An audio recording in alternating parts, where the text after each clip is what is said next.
안녕하세요. 강슬롬사입니다. 오늘은 최저임금 두 번째 시간, 여러분들과 함께 최저임금 맥에 대해서 살펴보도록 하겠습니다. 최저임금에 대해서 전 시간에는 기본적인 개념과 전체적인 그 아웃라인에 대해서 말씀을 드렸다면, 이번 시간에는 최저임금과 관련돼서 고용노동부, 노동청에서 가장 첨예하게 사용자와 근로자분이 의견 대립이 보이는 구간, 그리고 근로감독관님들도 여기에 대해서 판단이 좀 애매한 부분이 있다고 생각하는 부분에 대해서 좀 자세하게 말씀드리니까 이 부분에 대해서 한번 잘 들어보시면 될 것 같습니다. 흔히들 최저임금과 관련돼서 노사 간의 대립 분쟁이 발생되는 것은 이런 부분입니다. 자, 보시면 이렇습니다. 자, 최저임금과 관련돼서 기본적으로 임금이 어떻게 지급되느냐가 기본이 되겠죠. 그러면 임금과 관련돼서는 우리 노동법에서는 어디에 규정이 되어 있냐면 근로계약서, 맞습니다. 근로계약서에 임금의 구성 항목이 적혀 있습니다. 자, 두 번째는 임금대장이 있습니다. 임금대장. 많이 보셨죠? 임금대장. 그래서 뭐 맨 좌측에는 그 근로자 인적사항이 나와 있고, 그 다음 편에는 세전급여, 마지막에는 공제 항목들, 그리고 맨 마지막에는 차인 지급액, 이렇게 쭉 나와 있는데, 거기에 임금이 어떤 식으로 얼마가 지급되는지 매달 그게 나와 있습니다. 자, 그렇다면 이런 거죠. 만약에 이 근로자의 급여가 뭐 250이다. 250이다. 그러면 250을 통으로 250이 나가는 게 아니고 250이지만 실질적으로 뭐 220은 기본급이고 나머지 30만 원은 뭐 비과세라든지 또 다른 수당이라든지 이렇게 나눠져 있는 경우가 대부분입니다. 자, 그렇다면 이 250을 통으로 최저임금에 산입이 된다면 아마도 법적 분쟁은 거의 없을 겁니다. 왜? 250이라는 금액 자체가 어떻게 보면 최저임금보다 훌쩍 뛰어넘는, 그보다 상당히 높은 금액이잖아요. 근데 보통 사업장들 가보면 이제 뭐 포괄임금제라든지 또는 우리 사업장에서는 근로자들의 이 뭐 장기 근속을 유도해야 돼, 또는 근로자들의 지각 조퇴 결근을 막아야 돼. 그래서 뭐 만근 수당이라는 걸 보통 많이 만들지 않습니까? 그래서 요약하자면 회사가 어떤 인사 정책적인 차원에서 수당 항목을 신설해서 이분의 총 월급 속에 일정 부분은 그와 같이 회사의 편의를 위해서 만들어진 수당으로 빼서 지급을 하는 거예요. 자, 그렇다면 제가 방금 직전에 말씀드렸던 그렇게 세부 항목으로 만드는 수당 자체가 법정 최저임금의 위반 여부를 따짐에 있어서 산입이 되느냐 산입되지 않느냐에 따라서 결론적으로 A라는 회사의 대표이사에게는 당신 최저임금 위반이야, 당신 최저임금 위반은 아니야 라는 판단이 나눠진다는 거죠.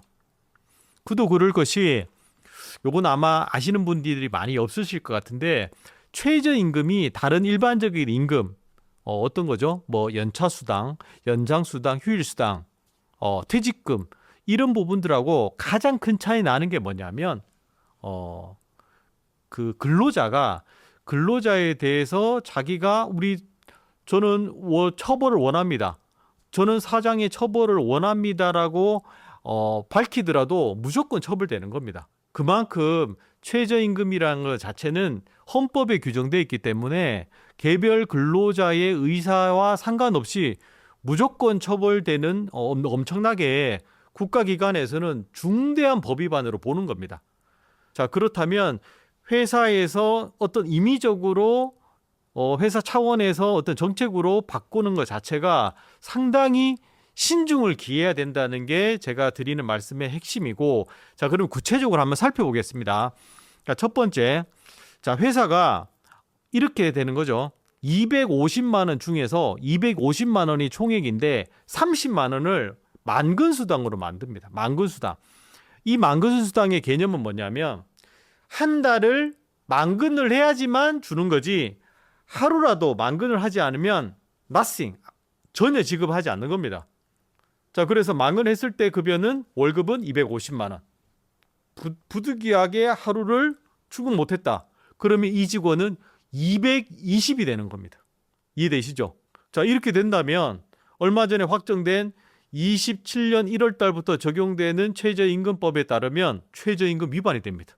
27년 적용되는 최저임금 월급 환산 기준은 223만 원이 넘어서기 때문에 법 위반이 된다는 거죠. 자, 그래서 만근수당을 만드실 때는 상당히 최저임금에 대해서 자세히 보셔야 된다는 게 첫 번째 제가 말씀드리는 거고, 두 번째 포괄임금이라는 게 있습니다. 포괄임금. 아직도 우리 주변에 포괄임금제를 많이 합니다.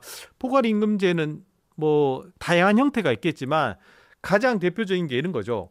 총액이 250만 원 또는 300만 원 근로자라면 기본급은 뭐 200만 원, 220만 원, 230만 원으로 설정해두고 어떤 경우는 210만 원으로 설정되는 경우도 있어요. 나머지 금액 뭐 250만 원이었다면 기본급 210만 원, 그럼 나머지 40만 원을 뭐 연장수당, 휴일수당 이렇게 쪼개서 규정을 하는 게 포괄임금인데, 그렇게 됐을 때 기본급을 제외한 연장, 휴일, 뭐 야간수당 이런 명목으로 들어가는 수당은 최저임금 산입할 때 포함이 안 됩니다. 그래서 아무리 내가 총액 기준으로 250만 원을 주더라도 최저임금 따질 때는 요 기본급 기준으로만 따지기 때문에 최저임금에 위반될 가능성이 상당 부분 있습니다. 그래서 요 부분에 대해서도 잘 따져보시고 그 임금 구성 항목을 만드시는 게 필요합니다. 자, 그리고 요 세 번째 부분이 아직까지도 잘 모르시는 대표님들이 좀 많은 것 같아요, 주변에. 자, 보시면 비과세를 설정하는 회사들이 많습니다. 아무래도 뭐 4대 보험이라든지 갑근세라든지 그런 거를 할 때 사업주나 근로자분 두 분 다 혜택을 받으시기 때문에 실수령이 높기 때문에 이 비과세를 많이 활용하는데, 대표적인 비과세가 식대하고 차량 유지비죠. 식대 차량 유지비. 뭐 요것도 인상됐기 때문에 최대로 비과세 혜택은 식대 20만 원, 차량 유지비 20만 원까지 혜택을 받는데, 자, 예를 들어 보겠습니다. A라는 근로자가 총액이 월급 기준으로 250입니다. 그런데 실질적으로 A라는 근로자한테는 식대가 210만 원, 그리고 죄송합니다. 기본급이 210만 원, 식대가 20만 원, 차량 유지비가 20만 원, 요렇게 250만 원이 구성되었습니다. 자, 요렇게 구성되어 있을 때 27년도 최저임금 기준으로 했을 때 법 위반일까요? 아닐까요? 맞습니다. 요게 24년도부터 차량 유지비나 식대라는 비과세가 100% 최저임금 산입할 때 포함되는 거로 바뀌었기 때문에 전혀 법적으로 문제가 없는 임금 계약이 되는 거죠. 그래서 앞으로 우리 사업장에 뭐 비과세가 어떻게 설정되든 비과세 항목도 최저임금 산입할 때는 100% 반영이 된다.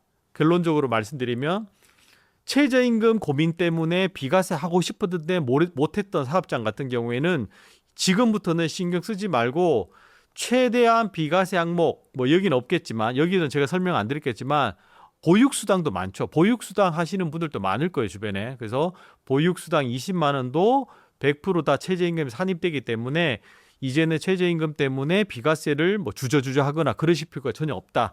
이렇게 이제 알고 계시면 될 것 같습니다. 그리고 마지막은 제가 대표적으로 상여금을 예를 들었는데요. 제가 왜 상여금을 드렸냐면 뭐 상여금이 크게 문제가 돼서 그거 아닙니다. 상여금을 제가 잡은 이유는 지금까지 계속 말씀드린 수당들의 특징은 뭐냐면 매월 지급된다는 특징이 있어요. 매월 지급된다. 근데 우리 사업장에 가보면 매월 지급되지 않는 임금 구성 항목들이 꽤 있어요. 그 중에 가장 대표적인 게 상여금이에요. 보통 상여금은 1년에 뭐 2번, 또 어떤 경우에는 4번 지급되는 경우 많죠. 뭐 명절 때 또는 명절 2번에 여름휴가 연말에 뭐 이 4번 이렇게 지급되는 경우가 대부분입니다. 그러면 이 상여금 같은 경우에는 일반 근로자에게 지급된 임금과 뚜렷하게 구별되는 특성이 있기 때문에 이거는 최저임금 산입할 때 포함되는 게 아니지 않냐라고 생각하시는 경우가 흔한데, 자, 이 부분에 대해서 정리하고자 말씀드리고, 결론적으로 말씀드리면 이 상여금도 일정 주기가 한 달을 넘어선다는 특성이 있음에도 불구하고 기본적인 그 본질 자체는 임금성은 변동이 없기 때문에 최저임금 산입할 때 다른 일반적인 임금 항목과 똑같이 반영이 됩니다. 이제 그렇게 이해하시면 문제가 크게 없을 것 같습니다. 자, 그래서 오늘은 최저임금 두 번째 시간으로 이게 이 임금 구성 항목이 최저임금에 들어가는지 안 들어가는지에 대해서 좀 다툼이 심한 거 위주로 알아봤고, 간단하게 또 정리해드리면 첫 번째는 만근수당.